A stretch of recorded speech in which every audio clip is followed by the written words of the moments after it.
Yuhuu! Berjumpa lagi bersama Mimin di channel alur cerita film Lion Abaya.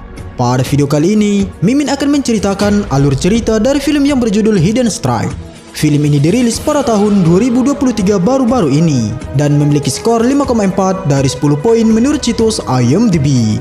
Film hasil karya sutradara Scott Waugh ini menceritakan tentang pasukan khusus yang memiliki misi untuk mengawal sekelompok pekerja Tiongkok yang bekerja di kilang minyak di Baghdad, Irak menuju lokasi aman. Film keren ini dibintangi oleh Jackie Chan, John Cena, Pilou Asbæk, dan rekan-rekan yang lainnya. Tanpa berlama-lama lagi, mari kita saksikan alur cerita film Hidden Strike.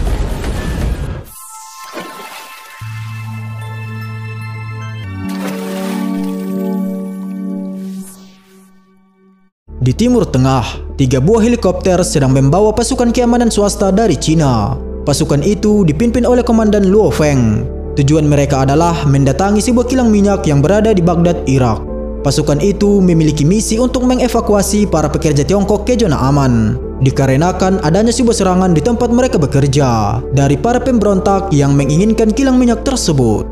Setelah helikopter tersebut mendarat, Luo Feng dan anak buahnya menemui pemimpin dari kilang minyak tersebut. Dia bernama Profesor Cheng yang sudah menunggu Luo Feng dan pasukannya sedari tadi. Luo Feng pun berjanji akan membawa semua orang keluar dari tempat tersebut.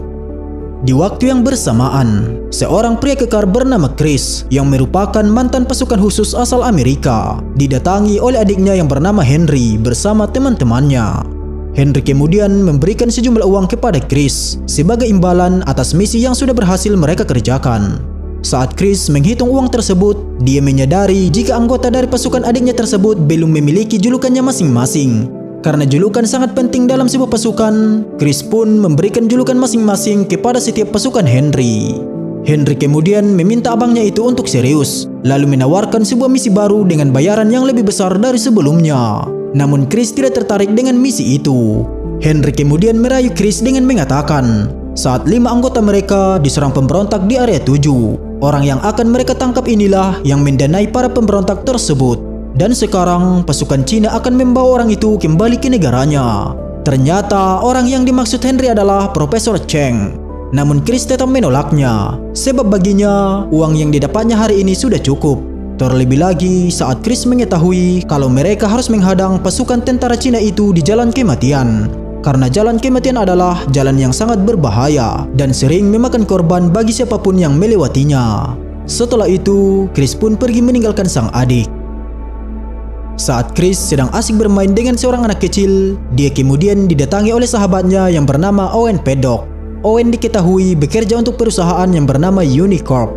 Owen kemudian memeriksa sebuah sumur yang sudah tidak lagi mengeluarkan mata air yang katanya disebabkan oleh pabrik kilang minyak, sehingga tanah mereka saat ini mengalami kekeringan. Owen lalu mengatakan untuk memperbaiki sumur itu dibutuhkan uang $100.000 dan akan mengirim teknisinya jika Chris sudah menyiapkan uang itu. Pada malam harinya, Luo Feng bersama pasukannya berkumpul untuk mendiskusikan tentang rencana penyelamatan para pekerja kilang minyak yang rencananya akan dilakukan besok pagi. Karena semua jalanan saat ini dikuasai para pemberontak, mereka pun memutuskan akan membawa para pekerja melalui jalan kematian. Di sisi lain, Soraya menanyakan kepada Chris bagaimana cara mereka akan mendapatkan uang sebanyak itu untuk memperbaiki sumur agar desa itu tidak lagi kekeringan. Chris menjawab akan memikirkannya dan berniat menerima pekerjaan dari Henry yang sebelumnya ditawarkan kepadanya. Keesokan harinya, sebelum mereka pergi, Profesor Cheng dan para stafnya langsung menutup semua pipa kilang minyak. Sebagai langkah terakhir, Profesor Cheng memasukkan kode sandi menggunakan USB untuk mengunci akses masuk agar tidak ada orang lain yang bisa membuka pipa kilang minyak tersebut. Profesor Cheng kemudian menitipkan tasnya dan semua isinya kepada Mei, seorang insinyur yang bekerja di kilang minyak tersebut dan juga merupakan anak dari Komandan Luo Feng.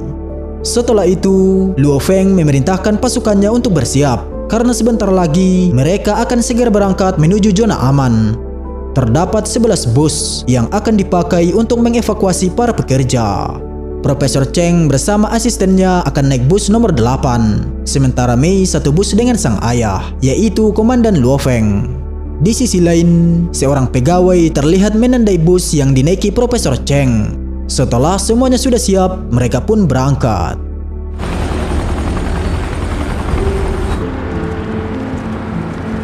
Tiga helikopter itu kemudian meminta izin kepada Komandan Luo Feng untuk lebih dulu pergi ke zona aman. Setelah itu, Komandan Luo Feng mengecek satu persatu bus untuk memastikan bahwa semuanya aman. Dia kemudian meminta Mei untuk duduk karena jalan yang mereka lalui bergelombang. Namun Mei menolaknya. Luo Feng lalu mengatakan bahwa keras kepala Mei mirip dengan ibunya. Tidak lama kemudian, jalan kematian itu berada di depan mereka. Mei yang terlihat ketakutan akhirnya duduk. Luo Feng kemudian meminta pasukannya untuk waspada dan memperhatikan sekeliling. Setelah itu, mereka melanjutkan perjalanan. Beberapa saat kemudian, mereka melihat dua buah mobil menghadang di tengah jalan. Namun Luo Feng menambah kecepatan bus dan menabrak kedua mobil itu karena dia tidak ingin mengubah rute perjalanan menuju ke tempat yang diinginkan musuh.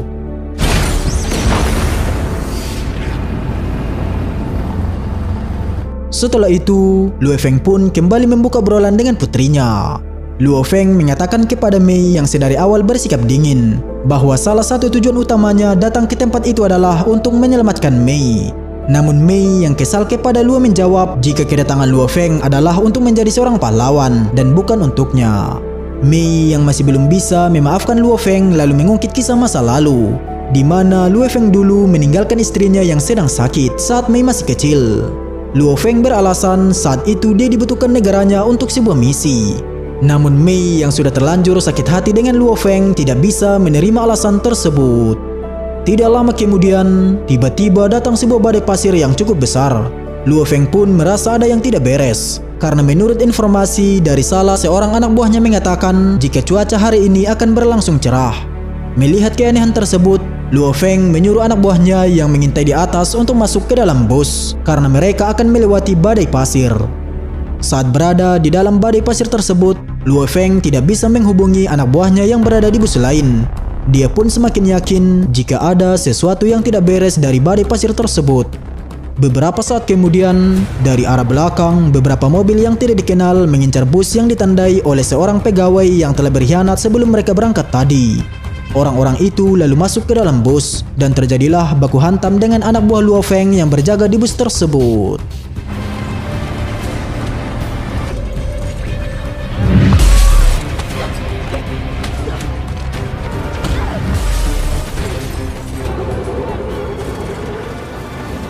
Setelah berhasil melewati badai pasir itu, Luo Feng menghentikan busnya dan meminta anak buahnya untuk berkumpul. Dia bertanya mengapa tidak ada yang menjawab panggilannya. Anak buahnya menjawab jika komunikasi mati total. Anak buahnya yang lain juga melaporkan jika bus 8 meninggalkan barisan dan bus 11 juga menghilang. Di sisi lain, Chris, Henry, dan timnya lalu memindahkan para sandera ke mobil lain. Luo Feng kemudian meminta helikopter untuk membawa dirinya mengitari area setempat untuk mengetahui apa yang sebenarnya telah terjadi. Dia lalu menyuruh Shen Wei menaiki helikopter kedua. Luo Feng juga mengajak Mei ikut bersamanya karena Mei tahu tentang kondisi daerah tersebut dan Luo berjanji akan melindungi Mei. Begitu helikopter datang, mereka langsung bergegas mengitari daerah itu. Dan benar saja, tidak lama kemudian Luo Feng menemukan mesin jet penyebab badai pasir itu. Luo Feng lalu meminta pilotnya untuk pergi ke arah utara. Beberapa saat kemudian, mereka menemukan bus 11. Anak buah Luo Feng itu lalu melaporkan jika mereka telah diserang sekelompok tentara bayaran AS. Luo Feng pun menjawab akan segera mengirim anak buahnya yang lain untuk menjemputnya. Setelah itu, Luo Feng meminta Shen Wei yang berada di helikopter satunya untuk mengelilingi daerah tersebut. Tidak lama kemudian, Shen Wei pun menemukan pembajak itu, yang tidak lain dan tidak bukan adalah Chris, Henry, dan teman-temannya. Chris terpaksa menerima misi itu karena dia membutuhkan uang untuk memperbaiki mata air di desa. Shen Wei kemudian melaporkan penemuannya itu kepada Komandan Luo Feng. Luo Feng pun menjawab akan segera menyusul, lalu meminta bus yang lain agar pergi lebih dulu ke zona aman. Shen Wei kemudian mencoba menghentikan para pembajak itu.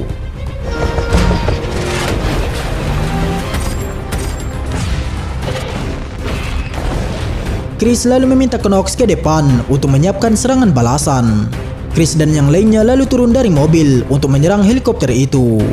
Karena terkepung, Henry meminta Chris mengurus helikopter tersebut, sementara dia akan pergi lebih dulu membawa para sandera. Dan tiba-tiba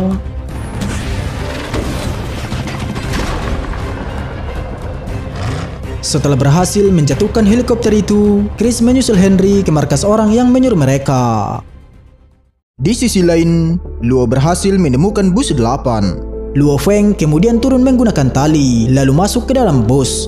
Dia menemukan jika seluruh pekerja aman, akan tetapi 5 orang menghilang, termasuk Profesor Cheng dan asistennya. Di waktu yang bersamaan, Chris menanyakan kepada Henry siapa sebenarnya yang telah menyuruh mereka melakukan misi itu. Beberapa saat kemudian muncul Owen. Dia kemudian mengatakan kepada Chris tentang alasannya melakukan pembajakan tersebut. Itu semua dikarenakan Owen ingin memiliki kilang minyak tersebut. Dia kemudian menyuruh Chris untuk membunuh Komandan Luo Feng dan akan membayar Chris dengan upah yang sangat banyak. Namun Chris menolaknya karena dia merasa jika pekerjaannya sudah selesai sampai di sini. Chris kemudian meminta bayaran untuk misi yang baru saja dia lakukan. Namun Owen tidak ingin membayarnya sampai Chris mau melakukan keinginannya. Karena merasa dikhianati, Chris pun pergi dan meminta sang adik untuk juga ikut dengannya selagi masih ada waktu. Namun Henry tidak mau menuruti perkataan Chris. Chris kemudian meminta Henry untuk membawakan bayarannya ke desa jam 4 sore nanti. Setelah Chris pergi, Owen membunuh Henry karena tidak mampu menahan kepergian Chris.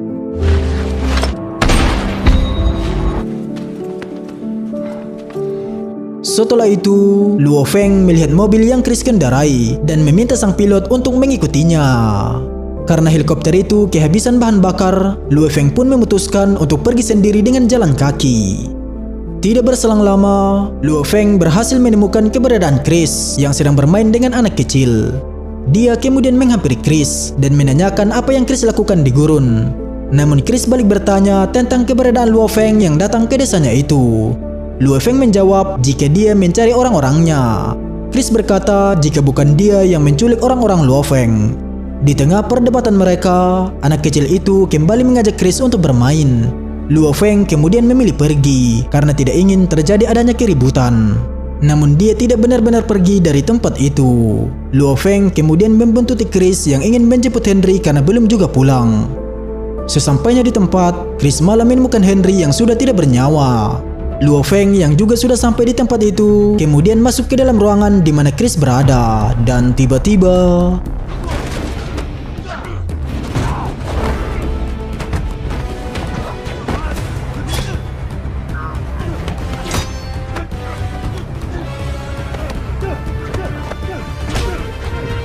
di tengah pertarungan itu, Luo Feng menyelamatkan jasad Henry. Ketika Chris hampir saja menusuk jasad adiknya tersebut, Chris lalu menenangkan Luo Feng dan berkata jika bukan dia yang menculik orang-orangnya, malahan para pembajak itu telah membunuh adiknya.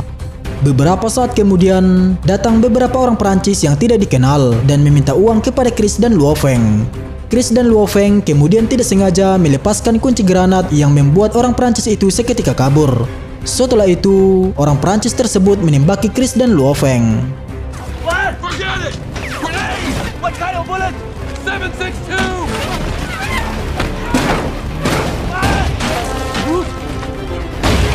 Beruntung tidak satu pun tembakan berhasil mengenai Chris dan Luo Feng.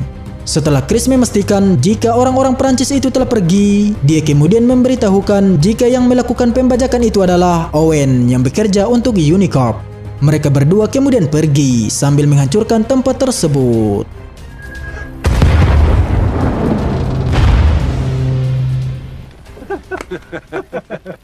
Berpindah ke tempat lain, Owen berhasil membawa Profesor Cheng dan asistennya beserta 2 sandera yang lain ke pabrik kilang minyak. Karena anak buah Owen tidak bisa membuka pipa kilang minyak tersebut, Owen lalu meminta USB yang berisi kode untuk bisa masuk ke sistem kilang minyak kepada Profesor Cheng. Akan tetapi, Profesor Cheng mengatakan tidak tahu USB dan kodenya itu di mana. Owen yang kesal kemudian menembak satu persatu sandera. Karena Profesor Cheng tidak juga memberitahukan di mana USB itu berada, Owen pun berencana akan menembak sang asisten yang ternyata putra dari Profesor Cheng. Profesor Cheng yang tidak ingin putranya mati lalu mengatakan jika USB dan kodenya berada di dalam tas yang dibawa oleh Mei. Karena nyawanya sudah di ujung tanduk, Sang putra pun menyarankan agar mereka melacak handphone milik Profesor Cheng yang terbawa di dalam tas. Dengan begitu, Owen bisa menemukan USB itu. Mei yang menerima panggilan dari handphone Profesor Cheng tidak menaruh curiga sedikit pun. Tidak lama kemudian, Chris mengajak Luo Feng ke desa, di mana Mei juga sudah berada di sana bersama anak-anak kecil. Luo Feng kemudian menghubungi anak buahnya yang sudah berada di zona aman untuk mengabarkan bahwa dirinya dan Mei baik-baik saja. Chris dan Luo Feng kemudian menghibur anak-anak itu dengan nyanyian. Setelah itu, mereka berdua pergi duduk di luar. Chris kemudian memberikan buku diari milik Mei yang terjatuh kepada Luo Feng. Chris pun memuji kecantikan putrinya Luo Feng dan ingin menjadi pacarnya. Tentu saja Luo Feng tidak setuju. Mereka lalu mengobrol dan saling mengenal satu sama lain. Luo Feng menanyakan tentang awal mula keberadaan Chris di tempat itu. Chris menjawab jika 2 tahun lalu dia dan adiknya Henry mengikuti orang tuanya pergi ke Irak untuk bekerja di jalan kematian sebagai pasukan khusus untuk melawan pemberontak. Pada saat pemberontak menyerang, Chris berencana untuk pergi dari tempat itu. Namun para pemberontak berhasil membunuh sang ayah tepat di depan matanya. Tidak lama setelah mereka berbincang, tiba-tiba anak buah Owen yang dipimpin oleh Knox berhasil menemukan keberadaan mereka untuk mengambil tas milik Profesor Cheng. Chris kemudian meminta Mei untuk mengamankan anak-anak. Chris dan Luo Feng kemudian bergerak dan membagi tugas untuk melawan anak buah Owen. Luo Feng menyerang bagian atas, sementara Chris bagian bawah. Satu persatu anak buah Owen berhasil dilumpuhkan.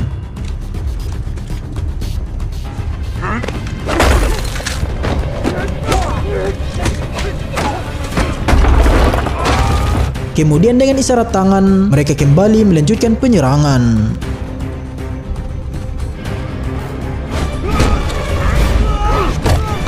Setelah berhasil melumpuhkan beberapa anak buah Owen, mereka kembali melakukan penyerangan. Kali ini Chris bergerak di bagian atas, sementara Luo Feng di bagian bawah.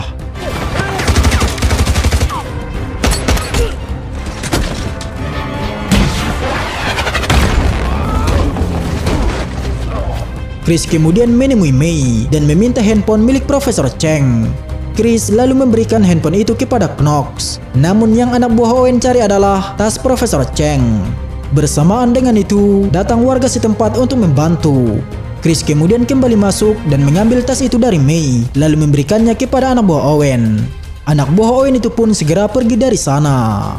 Hal itu membuat Mei marah, namun Chris hanya ingin warga-warga di desanya selamat. Keesokan harinya, Chris menanyakan tentang isi tas tersebut. Mei menjawab jika tas itu berisikan USB dan juga kode sandi untuk membuka pipa kilang minyak dengan jumlah minyak yang sangat banyak. Ini akan menjadi pencurian kilang minyak terbesar dalam sejarah. Chris dan Luo Feng lalu bergegas pergi menuju pabrik kilang minyak dengan menggunakan truk mesin jet untuk menghentikan perbuatan Owen dan anak buahnya. Saat di dalam truk, Chris kesulitan memasang sabuk pengaman dan terlihat emosi. Luo Feng pun meminta Chris agar pelan-pelan. Setelah drama sepele itu selesai, mereka pun tancap gas. Mei yang tidak diperbolehkan ikut berencana akan menyusul mereka menggunakan mobil milik Chris. Di sisi lain, Owen menghubungi kapten kapal yang sudah siap mengangkut minyak-minyak itu di pelabuhan. Setelah itu, Owen menyuruh Profesor Cheng untuk mengaktifkan kilang minyak tersebut menggunakan USB dan kode sandi yang baru saja mereka dapatkan. Pipa-pipa kilang minyak itu pun kemudian terbuka. Minyak pun mengalir mengisi truk dan tangki-tangki kapal yang sedari tadi menunggu di pelabuhan. Sementara itu, Chris dan Luo Feng yang sudah sampai di kilang minyak kemudian ditembaki oleh anak buah Owen yang sedang berjaga. Namun Luo Feng tetap tancap gas dan melaju menerobos masuk ke dalam area kilang minyak. Mereka lalu keluar dari mobil untuk menghajar anak buah Owen yang lainnya.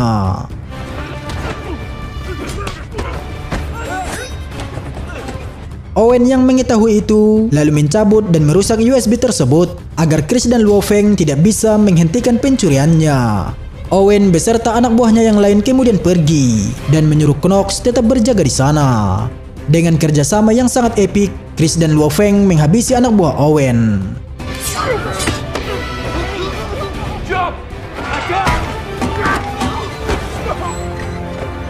Setelah berhasil melumpuhkan musuh yang di luar, mereka kemudian bergegas masuk ke bagian dalam untuk menyelamatkan Profesor Cheng dan putranya. Namun mereka harus melawan Knox yang lumayan susah untuk dikalahkan.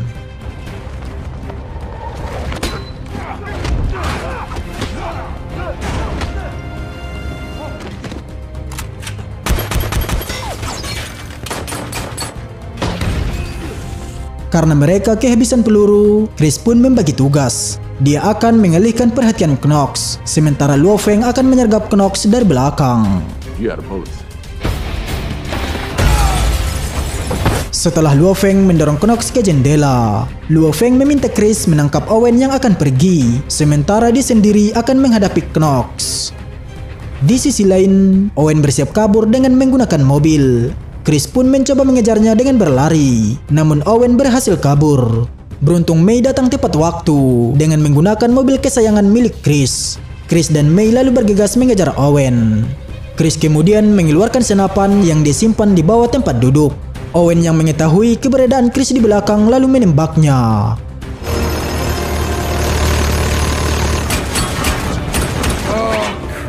Karena Owen kehabisan peluru, dia pun meminta supirnya untuk membelokkan mobil mereka dari jalan raya. Chris pun menyuruh Mei mempercepat laju mobil itu untuk mengejar Owen. Faster!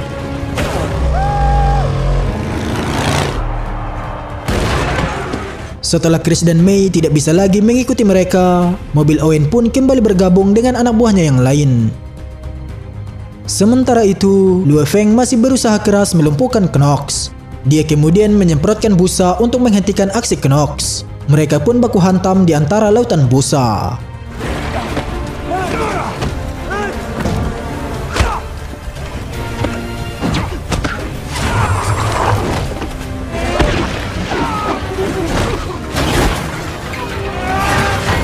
Profesor Cheng bersama putranya kemudian datang menemui Luo Feng dan mengatakan jika pipa minyaknya tidak bisa ditutup karena Owen telah merusak USB-nya. Luo Feng kemudian membersihkan dirinya dari busa, lalu bergegas pergi mengejar Owen. Dia kemudian melihat Chris dan Mei yang gagal mengejar Owen. Luo Feng lalu mengajak Chris dan Mei naik ke dalam truknya. Namun Chris kembali kesusahan untuk memasang sabuk pengaman hingga akhirnya sabuk itu copot. Setelah itu, mereka pun tancap gas. Karena mereka tertinggal jauh, Chris pun menggunakan mesin jet yang terpasang dalam truk.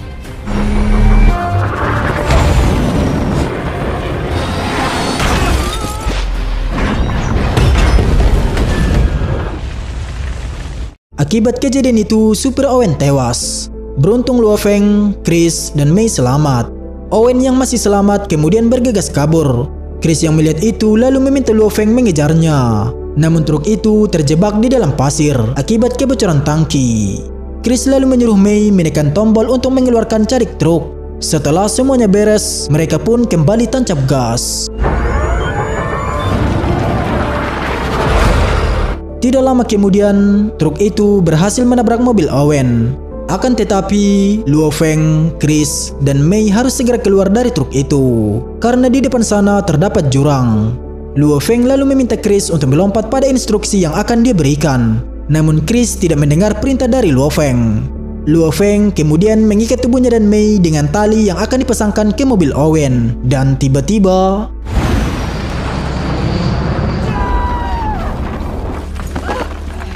Owen yang melihat Luo Feng dan putrinya bergelantungan di bawah tebing jurang lalu berencana untuk kabur. Akan tetapi, Owen tidak menyadari kalau tali itu terhubung ke mobilnya yang membuatnya terlempar ke dalam jurang. Luo Feng pun bergegas melepaskan ikatan tali itu agar tidak ikut masuk ke dalam jurang. Setelah itu, Mei menyadari Chris yang hilang. Mereka pun memanggil-manggil nama Chris yang hilang entah di mana. Mei dan Luo Feng sangat sedih karena mengira Chris telah tewas terjatuh ke dalam jurang. Beberapa saat kemudian, Mei melihat buku diarinya yang berada di dalam kantong celana Luo Feng yang robek. Mei pun akhirnya mengerti dengan pekerjaan ayahnya itu setelah ikut berjuang menyelamatkan nyawa orang banyak. Dan akhirnya, Mei pun memaafkan ayahnya tersebut. Saat mereka sedang berpelukan, Chris pun tiba-tiba muncul dari bawah mencengkram kaki Luo Feng yang menandakan bahwa dia juga selamat. Dan akhirnya mereka bertiga selamat dari insiden tersebut. Chris kemudian mencoba menyatakan perasaannya kepada Mei. Namun Luo Feng menghentikannya dan berkata jika Chris harus mempelajari banyak hal terlebih dahulu. Di akhir film, pasukan Luo Feng berhasil menangkap kapal tanker yang mencuri minyak tersebut. Demikian juga dengan Chris yang dibantu Luo Feng dan Mei. Mereka berhasil membuat sumur itu kembali mengeluarkan air. Tidak lama kemudian, pasukan Luo Feng datang dan mengabarkan jika mereka telah mendapatkan misi baru. Luo Feng pun meminta Chris untuk bergabung dengan mereka dalam misi berikutnya. Dan akhirnya kita telah selesai menyaksikan alur cerita film Hidden Strike ini guys. Semoga kalian terhibur. Jika suka dengan video ini, silahkan tekan tombol subscribe dan share-nya. Saya pamit undur diri, sampai jumpa di video saya selanjutnya. Bye-bye.